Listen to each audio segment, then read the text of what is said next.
అంటే జేఏసీల వాళ్ళు కూడా భాగస్వాములే మనతో కలిసి వస్తా అనే ఉద్దేశంతోనే వాళ్ళు ఇక్కడికి రావడం జరిగింది. అలాగనే ఏఐటీసీ ఉంది, సిపిఐ పార్టీ వాళ్ళు కూడా మీ ప్రకారంగా మీ జేఏసీలో మేము కూడా భాగస్వామ్యం ఉంటాం, మీరు చేసే కార్యక్రమంలో మేము కూడా వస్తామని చెప్పినాం. దాని తర్వాత ఎన్ని సంఘాలు అంటే దాదాపుగా 17-13 సంఘాలు పేరు చెప్పాలంటే చదువుతా. ఏఐటీసీ, టీఎన్టీసీ అన్ని రకాలు ఉన్నాయి. వాళ్ళు స్టేట్ పరంగా అన్ని సంఘాలలోనూ పిలిచి ఒక రౌండ్ టేబుల్ సమావేశం చేసి దాని తర్వాత వాళ్ళు చేసి ఏర్పాటు చేసుకొని ప్రభుత్వాల పరంగా కేంద్ర ప్రభుత్వం చేస్తున్న మనకు కార్మికుల చట్టాన్ని మనము లొంగదీసేందుకు ఉద్దేశంతోనే కేంద్ర ప్రభుత్వం చేసిన చట్టాలను విరమించుకోవాలనే ఉద్దేశం. రాష్ట్ర ప్రభుత్వం ఇస్తున్న మన బకాయిలను లేకుంటే మన సంక్షేమ పథకాలను మనకు ఇస్తున్న రాష్ట్ర ప్రభుత్వం, ఈ ప్రభుత్వాల ద్వారా మనకు వచ్చేటి ఇప్పటివరకు ఏం లబ్ధి పొందడం లేదు. కనీసమన్నా ఈ రకంగా మన జేఏసీ ఏర్పాటు చేసుకొని ప్రభుత్వాన్ని దృష్టి తీసుకుపోయి రాష్ట్ర ప్రభుత్వం ఇప్పుడు ఈరోజు ఈ బస్సులు మన ఆటోలు వస్తున్నాయి, అది ఎవరు? కేంద్ర ప్రభుత్వం దాన్ని ప్రతిపాదిస్తుంది.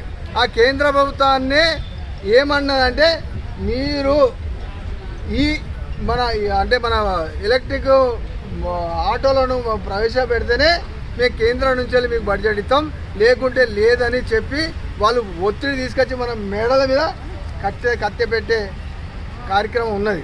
కాబట్టి దాన్ని వ్యతిరేకిస్తూ ఉంటూ ఈ రాష్ట్ర ప్రభుత్వం ఏంటంటే రాష్ట్ర ప్రభుత్వం నుంచి మనం 10 రూపాయలు పంపిస్తే మన కేంద్రం నుంచి మనకు 2 రూపాయలు కూడా రావడం లేదు. అంటే మన సొమ్మును మన కష్టాన్ని మన ప్రభుత్వం చేసిన సంక్షేమ పథకాలను కూడా ఈరోజు అనగదొక్కుతాను. కాబట్టి మనం ఏంటంటే ఒక్కటే, రేపు జరగబోయే 24వ తారీఖు బంద్కు మన సంఘాలన్నీ కూర్చున్నాయి. ఇప్పుడు సరే మనకు వచ్చినా కొంతమందికి పిలుపు వచ్చిందా రాలేదు, దాని ప్రకారం మనం చేద్దామా చేయొద్దని కాదు, మనం చేద్దాం. చేసిన తర్వాత దేని మీద చేద్దాం?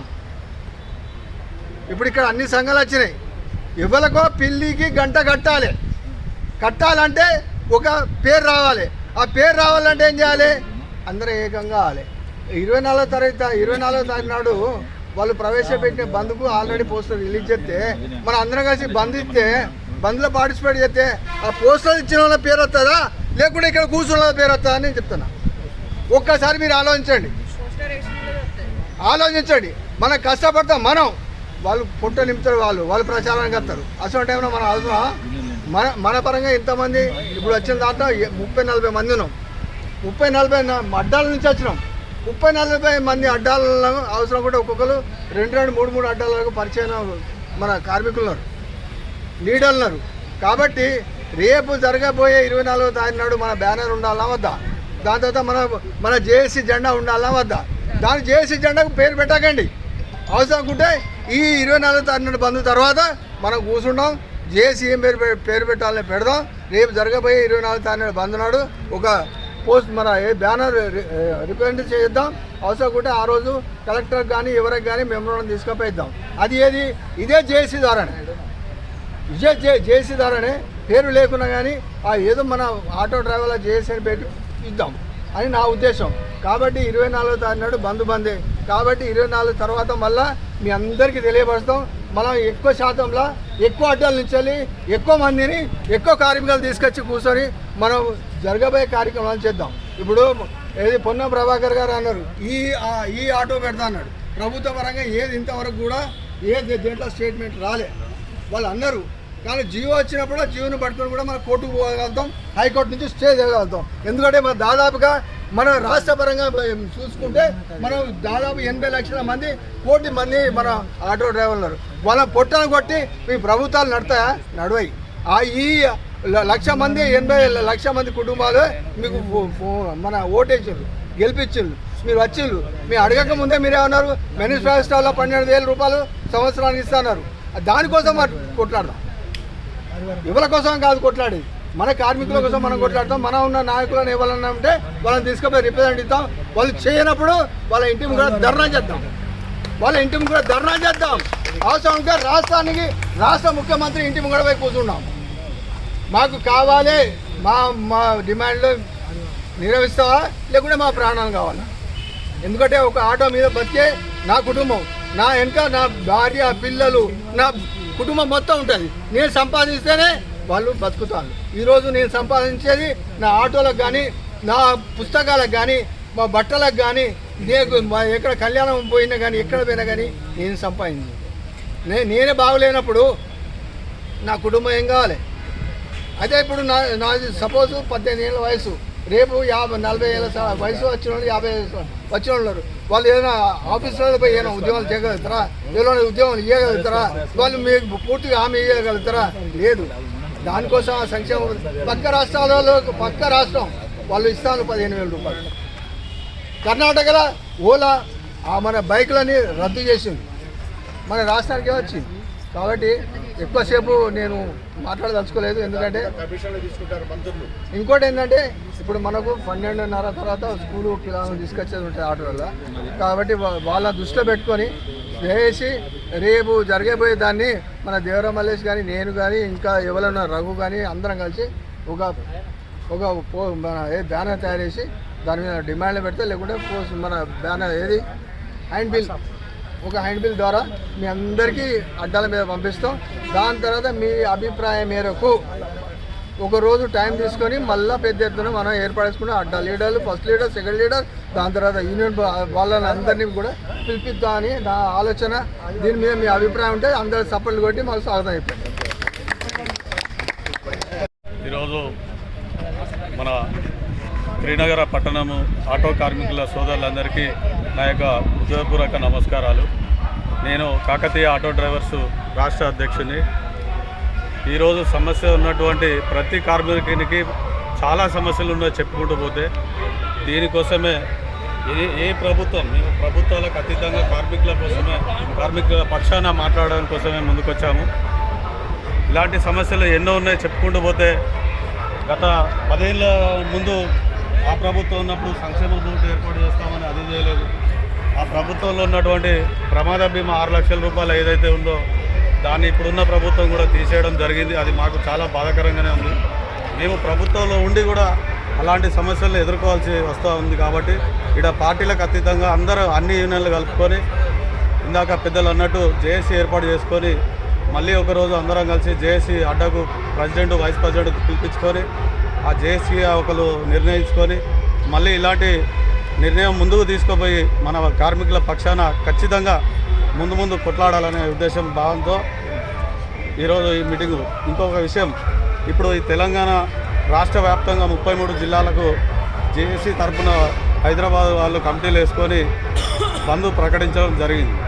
ఇక్కడ బాధాకర విషయం ఏంటంటే, ఈ శ్రీనగర పట్టణంలో మన కార్మికులు చాలా యూనియన్లు ఉన్నాయి. మన అడ్డాలో చాలా యూనియన్లు. ఇక్కడ ఉన్నటువంటి కొందరు అంటే బాధపడద్దు, ఎవరికి చెప్పి ఏం చేసిలో పోస్టర్ రిలీజ్ చేసి జేఏసీ అని పెట్టేసి మరి ఏ యూనియన్కి చెప్పిలో తెలియదు. అట్లాంటి బాధలలో ఉన్నాం. ఆ బాధలు పక్క పెడదాం కొద్ది రోజులు. ఎందుకంటే ఇప్పుడు మన సమస్యలు చాలా ఉన్నాయి కాబట్టి ఆ యూనియన్ అనేది చెప్పకుండాందుకు బాధాకరమైన విషయం. కాబట్టి వాళ్ళందరికీ ఆ యొక్క హృదయపూర్వక నమస్కారం సారీ చెప్తా ఉన్నాను. రేపు జరగబోయే జేఏసీలో మనందరం పాల్గొని, అన్ని యూనియన్లు పాల్గొని అందరికీ చెప్పి మనం ముందడుగు వేసి మన కార్మిక చట్టాలను మనం అన్ని సద్వినియోగం చేసుకున్నట్టుగా ప్రభుత్వం దగ్గర కొట్లాడదాం. నా తరఫున నేను ఖచ్చితంగా లెటర్ ప్యాడ్ ఇచ్చి మన సమస్యల మీద కొట్లాడతానని ప్రభుత్వానికి చేస్తానని నా యొక్క మాట. ఆటో కార్మికుల ఐక్యత 24వ తారీఖు నాడు ఖచ్చితంగా మనం ముందుండి బంద్ పెడదామనే ఆకాంక్ష నాది ఒకటన్నా. థ్యాంక్ యూ అందరికీ. సరే, వాల్ పోస్టర్ రిలీజ్ చేసిన విషయం అది ఇదివరకు మన నాకడ మాట్లాడిన అన్నలందరూ చెప్పిండ్రు. అది మనకి ఇంటిమిషన్ అని చెప్పేసి అని మనం ఒక జేఏసీ ఏర్పాటు చేసుకొని మనమే ఒక ముందుండి నడిపించిన దానికోసం అందరము కలిసికట్టుగా ముందుకు రావడానికి ఇది మంచి సంతోషమైన విషయం ఇది. కాబట్టి ఈ మిగతా సంఘాలతో పాటు CI2 ఓన్ చేసుకొని మీ అందరికీ చేదోడుగా ఉంటూ నడిపిస్తా అని చెప్పేసి మనకు జిల్లా రాష్ట్ర నాయకత్వం నుండి మనకు పిలుపునొచ్చింది. చెప్పగానే ఆల్రెడీ నేను మన రావుల మిషన్ యాక్చువల్గా రావుల మిషన్ ఇక్కడ ఉండాలి, కాకపోతే రావుల మిషన్ వేరే పని మీద కాబట్టి నేను జిల్లా ఉపాధ్యక్షుని కాబట్టి పంపించడం జరిగింది. అన్ని సంఘాలు ఏదైతే ముందు స్టెప్ తీసుకుంటారో ఆ స్టెప్కు మేము అందరం అగ్రి అయి ఉంటామని చెప్తూ ఈ సమావేశం అందరికీ ధన్యవాదాలు ముగిస్తాం. ఇప్పటి వరకు మాట్లాడిన వాళ్ళందరూ కేవలం బంధు విషయం కోసమే అటల పరంగా కోసమే మాట్లాడుకుంటారు. కానీ మనం ఎంత నష్టపోతానో, మన డ్రైవర్ ఎంత నష్టపోతానో, మన డ్రైవర్లు ఎలా చనిపోతానో, వాళ్ళ ఫ్యామిలీ ఏమవుతుంది అనే విషయంలో ఎవరు మాట్లాడలేదు. నాకు తెలిసి మనం ఇలాంటి 10 బంధువులు పెట్టే ప్రభుత్వానికి సీమ కుట్టాడు కాదు, మన ప్రభుత్వానికి సీమ కుట్టినట్టు కావాలంటే మన ఆర్టీసీ డిపోలు ఉన్నాయి, కలెక్టర్ ఆఫీసులు ఉన్నాయి, ఎమ్మెల్యే గారి క్యాంప్ ఆఫీసులు ఉన్నాయి, ఎమ్మెల్యే గారి ఇల్లు ఉన్నాయి. వాళ్ళని ముట్టడిస్తే మన పనులన్నీ మనం సుఖంగా బతుకుతామని నాకు ఆలోచన. ఎందుకంటే మనం ఇట్లా ఎన్ని ధర్నాలు చేసినా, ఎన్ని బంధువులు చేసినా మనల్ని ఎవరు పట్టించుకోరు, మనల్ని ఎవరు చూడరు, మనల్ని ఆటో డ్రైవర్ లాగానే చూస్తారు. ఒక్కసారి డిపోలోకి వెళ్ళి బస్సు బయటికి వెళ్ళకుండా మనం అక్కడ పడుకుంటే ఎంతమంది నొక్కుండా పోతాయి బస్సు?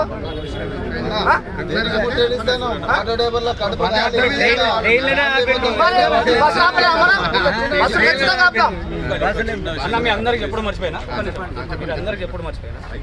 2006లో ఏఎస్పీ సుమతి గారు 5 రోజులు బంద్ చేసుకొని కలెక్టర్ ఆఫీస్ కాడ కూర్చున్నాం, గుర్తుందో. 2006లో కూర్చున్న తర్వాత 2006 తర్వాత 2007లో ఎస్పీ గారు కొత్త ఎస్పీ వచ్చారు. వచ్చిన తర్వాత ఏం చేసాడు, 2006లో జరిగిన ఇన్సిడెంట్ని 2007లో 5 ప్లేసులలో 10 days కూర్చోబెట్టింది పోలీసు వాళ్ళు. 5 చోట్లలో అనంకొండ చౌరస్తా, పెట్రోల్ పంప్, అదాలత్, ఫాతిమా 5 చోట్లలో వేసి ట్రాఫిక్ లోన్ కూర్చోబెట్టి వచ్చిన బండిని వచ్చినట్టు గుంజుకోపోయి ఆర్టీఓ రాసి. ఇప్పుడు మనం చేసేపోయేది కూడా రేపు మన దృష్టి రేపు జరిగిపోయేది కూడా చెప్పబోతాం. రేపు ట్రాఫిక్ వాళ్ళతో రావచ్చు ఇబ్బంది. ఇదే కలిసి కట్టుగా మనం అందరం పోరాడితేనే నడుతుంది. ఎవరు తక్కువ వాళ్ళంటే కుదరదు. ఇది ఎందుకంటే రేపు జరిగేది పోయేది ఇదే. పోలీసు వాళ్ళతో వేధింపులు తప్పవు, పోలీసు వేధింపులు తప్పవు. ఇది మాత్రం దయచేసి మిత్రులారా, బంధు 24వ తారీఖు ఓ లీడర్లు దయచేసి 24వ తారీఖు దయచేసి అందరూ మన బంధాలు దయచేసి స్కూల్ డ్రైవర్లు కూడా ఇక్కడ ఉన్నారు కాబట్టి పేరెంట్స్ చెప్పండి, వాళ్ళు షార్టెడ్ అనే రేపు సండే చెప్పలేము, కంపల్సరీ చెప్పండి. అమ్మ మాకు బంద్ ఉంది, మేము రావట్లేదు, మీరు చూసుకోండి, పేరెంట్స్ దింపుకోండి, మేము రాలేదు అని రావట్లేదు ఇప్పుడే చెప్పండి, బంధు పూర్తి సహకరిద్దాం.